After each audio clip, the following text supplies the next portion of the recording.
ہم پر پھول کھلتے ہیں، پھل لگتے ہیں، ہم سکون بخش چھاؤں بکھیرتے ہیں، ہم ہوا کے ساتھ رقص کرتے ہیں اور پرندوں کے ساتھ گیت گاتے ہیں، اس لیے کہ ہمارے پاس دولت جیسی کوئی چیز نہیں ہوتی۔ جس دن ہم دولت کی لالچ میں مبتلا ہو گئے تو ہمیں بھی کمزور اور احمق انسانوں کی طرح محبتوں کو جانا پڑے گا اور محبت اور سکون کو تلاش کرتے پھرنا ہوگا۔ نہیں، ہم دولت نہیں رکھتے۔ لڑکا درخت کی یہ شاعرانہ باتیں سن کر بیزاری سے بولا، اگر ایسا ہے تو میں تمہاری طرف کیوں آؤں؟ میں تو وہاں جاؤں گا جہاں دولت ہے، مجھے تو بس دولت کی ضرورت ہے۔ انا دولت مانگتی ہے کیونکہ وہ طاقت کی طلبگار ہوتی ہے۔ وہ پھولوں، تتلیوں، گیتوں اور صبا کے ساتھ رقص اور بے سر و سامانی کی قائل نہیں ہوتی۔ درخت کو محبت نے مجبور کر رکھا تھا۔ اپنے محبوب کی دو ٹوک بات سن کر اس نے ایک پل کو سوچا اور کہا، اچھا میرے عزیز، تم کچھ نہ کرو، میرے پھل توڑو اور انہیں بیچو، تمہیں دولت مل جائے گی۔ یہ سن کر لڑکا بہت مسرور ہوا۔ وہ بہت خوش تھا کہ درخت کا اتنا بہت سارا پھل تو اسے مالا مال کر دے گا۔ وہ فوراً درخت پر چڑھ گیا۔ کہاں تو وہ وہاں ٹھہرنے پر آمادہ نہیں تھا۔ اس نے سارے پھل توڑ لیے، یہاں تک کہ کچے پھلوں کو بھی نہ رہنے دیا۔ درخت بہت مسرور تھا، حالانکہ کچھ چھوٹی اور بڑی ٹہنیاں ٹوٹ گئیں، بہت سے پتے ٹوٹ گئے۔ محبت ٹوٹ جانے پر بھی خوش ہوتی ہے، انا حاصل کر کے بھی ناخوش رہتی ہے، وہ مزید کی تمنائی ہوتی ہے۔ درخت نے خوشی کے عالم میں یہ سوچا بھی نہیں کہ اس کا دوست پھل تو سارے توڑ کر لے گیا، لیکن شکریہ کے ایک حرف تک نہیں کہا، بلکہ اس نے تو پیچھے مڑ کر دیکھنے کی زحمت بھی گوارا نہیں کی۔ محبت دے کر ہی شکریہ پا لیتی ہے، اسے لفظوں میں شکریہ ادا کروانا مطلوب نہیں ہوتا۔ اس بات کو بھی کئی دن گزر گئے، لڑکا نہ آیا، کیونکہ اس کے پاس پھلوں کی فروخت کے بعد کافی دولت آ گئی تھی۔ وہ اس دولت سے مزید دولت کمانے میں مصروف تھا۔ وہ درخت کے بارے میں سب کچھ بھلا بیٹھا تھا۔ برس گزر گئے، درخت اداس ہو گیا، وہ لڑکے کی آمد کی آرزو میں مرجھا رہا تھا۔ اس کی حالت اس ماں کے جیسے ہو گئی تھی کہ جس کی چھاتیاں دودھ سے بھری ہوں اور اس کا بیٹا گم ہو گیا ہو۔ اس کا سارا وجود لڑکے کا تمنائی ہو، وہ لڑکے کو پاگلوں کی طرح تلاش کر رہی ہو کہ وہ آئے اور اس میں زندگی کی حرارت بھر دے۔ ایسے ہی اس درخت کے اندر کی پکار تھی۔ اس کا سارا وجود ایک چیخ بن چکا تھا۔ کئی برس بعد جب وہ لڑکا جوان مرد بن چکا تھا، درخت کی طرف آیا۔ درخت بے تابی سے بولا، آؤ میرے بچے، مجھے گلے لگا لو۔ لڑکے نے کہا، جذباتیت چھوڑو، یہ عہد طفلی کی باتیں ہیں، میں اب بچہ نہیں۔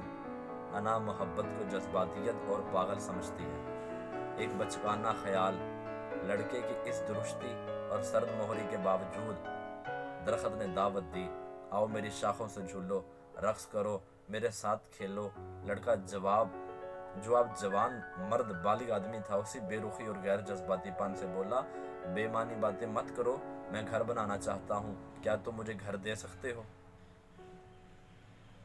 درخت حیران ہوا۔ اس نے کہا، گھر؟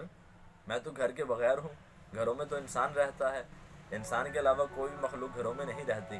اور کیا تم نے 4 دیواروں میں محصوری کی وجہ سے اس کی حالت نہیں دیکھی؟ جتنی بڑی عمارت بنائی جائے گی، آدمی اتنا ہی چھوٹا ہو جائے گا۔ ہم گھروں میں نہیں رہتے۔ بہرحال تم میری شاخیں کاٹ کے لے جا سکتے ہو، پھر تم یقیناً ان کی مدد سے گھر بنا پاؤ گے۔ پہلے کی طرح آدمی کی دلی مراد پوری ہوئی۔ وہ وقت ضائع کیے بغیر ایک کلہاڑا لایا اور اس نے درخت کی تمام شاخیں کاٹ لی۔ درخت اب ایک اڑیاں تنا رہ گیا تھا، مگر محبت ایسی باتوں کی پرواہ نہیں کرتی۔ خواہ اس کے اعضاء اس کے محبوب کی خاطر کاٹ لیے جائیں، محبت دینے کے لیے ہمیشہ آمادہ رہتی ہے۔ پہلے ہی کی طرح آدمی درخت کا شکریہ ادا کیے بغیر چلا گیا۔ درخت نے معمول کی طرح اس کو رواں کیا۔ وہ اپنے محبوب دوست کی آرزو پوری کر کے ہی خوش تھا۔ آدمی نے اپنا گھر تعمیر کر لیا۔ دن برسوں میں بدلنے لگے۔ تنا انتظار ہی کرتا رہا۔ وہ انتظار کی اذیت اور دوست کے دیدار سے محرومی کے کرب کی وجہ سے چیخنا چاہتا تھا، مگر وہ بات تک نہیں کر سکتا تھا کیونکہ اس کی شاخیں اور پتے جو نہیں تھے۔ ہوا چلتی مگر وہ اسے کوئی پیغام نہ دے سکتا۔ وہ بول نہیں سکتا تھا مگر اس کی روح میں یہی دعا گونجتی رہتی، آ جاؤ میرے محبوب آ جاؤ۔ لیکن کچھ بھی نہ ہوا۔ وقت گزرا اور لڑکا بوڑھا ہو گیا۔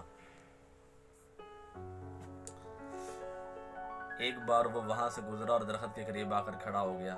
درخت بولا، میں تمہارے لیے کیا کر سکتا ہوں؟ تم ایک طویل عرصے کے بعد آئے ہو۔ آدمی کا رویہ پہلے سا ہی تھا۔ بولا، تم کیا کر سکتے ہو؟ میں دور دیس دولت کمانے کے لیے جانا چاہتا ہوں، مجھے سفر کے لیے کشتی کی ضرورت ہے۔ درخت خوشی سے بولا، میرے محبوب کوئی مسئلہ نہیں، تم میرا تنا کاٹ لو اور اس سے کشتی بنا لو۔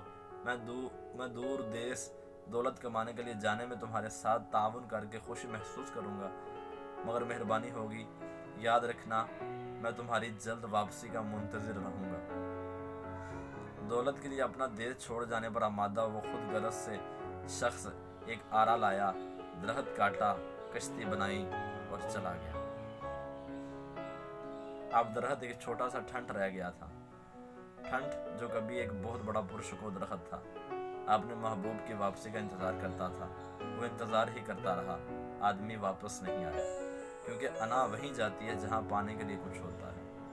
درخت کے پاس دینے کے لیے کچھ نہیں تھا، انا وہاں نہیں جاتی جہاں پانے کے لیے کچھ نہ ہو۔ ایک ابدی فقیر ایک مستقبل طلب کی حامل ہوتی ہے،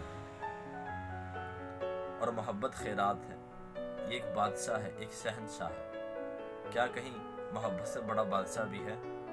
ایک شب میں اس ٹھنڈ کے قریب ہی آرام کر رہا تھا کہ وہ بولا، میرا دوست نہیں آیا، میں بہت پریشان ہوں، کہیں وہ ڈوب ہی نہ گیا ہو، شاید وہ کھو چکا ہے، اس نے خود کو دور دیس میں گنوا ہی نہ دیا ہو، وہ اب بچا نہیں ہوگا۔ میں اس کے بارے میں خبر کی خواہش کیسے کروں؟ میں خود زندگی کے اختتام کے قریب ہوں۔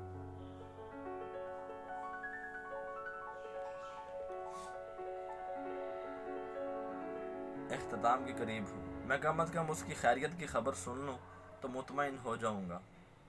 اس صورت میں مسکراتے چہرے کے ساتھ مر سکوں گا۔ میں اسے بلاؤں بھی تو وہ میرے پاس نہیں آئے گا، کیونکہ میرے پاس دینے کو کچھ نہیں رہا، اور وہ صرف لینے کی زبان سمجھتا ہے۔ انا صرف لینے کی زبان سمجھتی ہے، محبت احسار کی زبان ہے۔ میں اس کے علاوہ مزید کچھ نہیں کہہ سکتا۔ اس کے علاوہ کہنے کو مزید کچھ بچا ہی نہیں۔ اس کے علاوہ کہنے کو کچھ مزید بچا ہی نہیں۔